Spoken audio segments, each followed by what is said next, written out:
Alam nyo guys, napakalaking bahagi yan sa buhay ko. Binuhay kami ni husband halos 20 years? Yes. Binuhay kami ni husband ng 20 years na isa siyang, ng Tagalog sa Manakahayglub eh. Maakyat ng niyog. Umakyat ng niyog tapos siya po ang magbunot. Tagalogin mo nga. Magbalat nito. Ganyan ang buhay namin dati. Yan ang pamumuhay namin.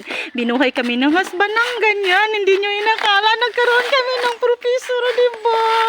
Sipag at syaga lang taga sa buhay, guys. Para yung kahit mahirap ka, pero mayroon kang may pangarap ka din, diba? Ayan, guys. Oh, ang dali lang sila tingnan, diba? Ayan, tingnan nyo ang mga kamay nila. Si husband dati is like sa kanya, iho, may goma dito sa paa. Sa'yo wala, oh. Ang bata pa nito, oh. Wala talaga, oh. Ano ba yan, anak? Ang sabarang Tagalog, ipaod, oy. Ang tuhod talaga,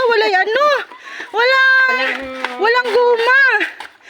Walang rubber pala. Ayan, walang sapin. Hindi katulad sa kanya. Ayan, oh. Tapos walang gloves, oh. Ayan. Tapos ang linis-linis ng kanilang buko na binalatan. Ayan, oh.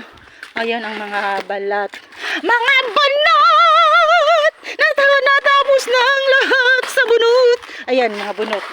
Tapos yung niyog, ayan, mga lube sa amin.